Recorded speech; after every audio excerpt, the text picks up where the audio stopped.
big G20 meeting where these G20 foreign ministers, Rajdeep, will be meeting the Prime Minister later in the evening? You know, I think what you're seeing at the G20 is India sort of showcasing itself as a nation which has space on the global high table. I think the optics of it for the Modi government are terrific. You know, that you're No, but they're terrific if you manage favorable outcomes. You know, the outcomes at the end of the day, we know the limitations. I mean, if we expect, as many of the diplomats have been telling us, something dramatic to happen when there is a war going on between Russia and Ukraine, to expect the G20 to resolve it, unlikely. But even if we can get a communique which reflects some of the concerns of the wider global south, India can well claim leadership of it. You see, all of this is about India claiming leadership. And you know, since we are trying to sort of, in a way, navigate what's happening with elections, it also gives the Modi government a chance to showcase itself. And you're seeing this across the country. The G20 presidency is being used by the Modi government to sort of sell itself as having arrived on the global stage. I think if you look at it, the Modi government suffered a big blow in the Supreme Court today, because there's a clear message that has been sent by the courts on the way in which institutions get compromised. On SEBI, my own view is that I think all sides, and the Adani's statement has reflected that, particularly the Adanis will be happy to get these couple of months where perhaps some of the noise will dial down, and the government will also perhaps hope that the noise dials down. They've done well in the northeast, obviously, but I think it's all about the fact that India, I think the government of the day wants to suggest that India's moment has come. And thereby use the optics of all these images that you're seeing of various foreign ministers landing there to suggest India is a critical player. Is it really? We don't know. You know, as I said, you're right, there could be a difference between the optics and the reality. But for now, the optics are perfect. I mean, you can't get better optics than this of India being center stage at a G20 summit. Let's show our viewers what Prime Minister Modi and before that Minister Jaishankar said as the G20 Foreign Affairs Ministers meeting got off this morning at Rashtrapati Bhavan. India has selected the theme of One Earth, One Family, One Future for its G20 presidency. It signals the need for unity of purpose and unity of action. I hope that your meeting today will reflect the spirit of coming together for achieving common and concrete objectives. We must also admit that the tragic consequences of this failure are being faced most of all by the developing countries. After years of progress, we are at risk today of moving back on the Sustainable Development Goals.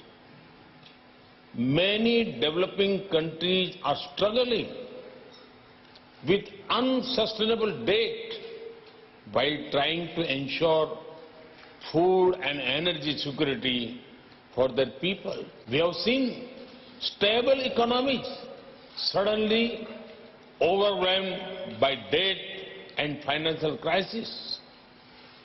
These experiences clearly show the need for resilience in our societies, in our economies, in our healthcare systems, and in our infrastructure. The G20 has a critical role to play in finding the right balance between growth and efficiency on one hand and resilience on the other.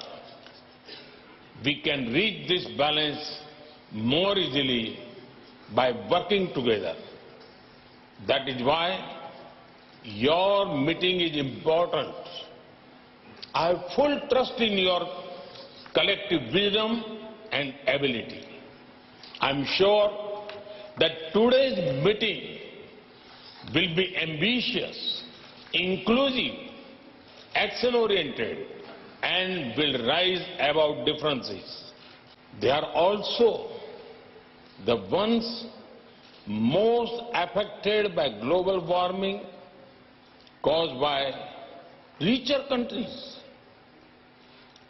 This is why India's G20 presidency has tried to give a voice to the global south. No group can claim global leadership without listening to those most affected by its decisions. Excellencies, you are meeting at a time of deep global divisions.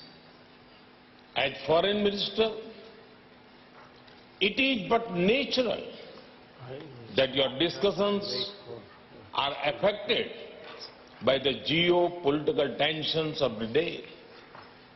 We all have our positions and our perspectives on how this tension should be resolved. Excellencies, we must all acknowledge that multilateralism is in crisis today. The architecture of global governance created after the Second World War was to serve two functions. First,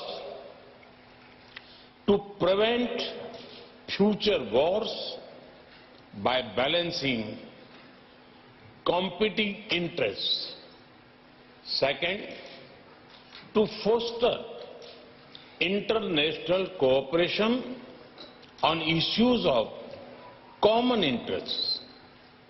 The experience of the last few years, financial crisis, climate change, pandemic, terrorism, and wars clearly shows that global governance has failed.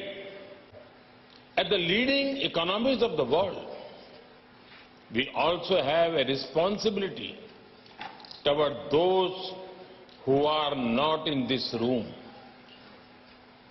The world looks upon the G20 to ease the challenges of growth,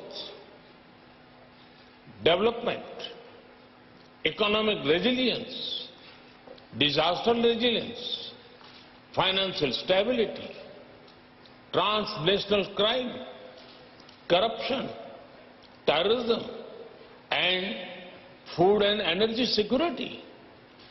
In all these areas, the G20 has capacity to build consensus and deliver concrete results. Excellencies, let us remind ourselves that this grouping bears an exceptional responsibility. We first came together in the midst of a global crisis and are today, once again, actually confronting multiple ones. In considering these issues, we may not always be of one mind. In fact, there are some matters of sharp differences of opinions and views. Yet, we must find common ground and provide direction, because that is what the world expects of us. The world must also strive for more reliable and resilient supply chains. Recent experience has underlined the risks of being dependent on limited geographies. Our agenda for today's discussions include the challenges of food, fertilizer, and fuel security. These are truly make or break issues for developing countries. We heard their concerns directly in January this year through the Voice of Global South Summit. Such issues should not be relegated to the periphery of the international discourse.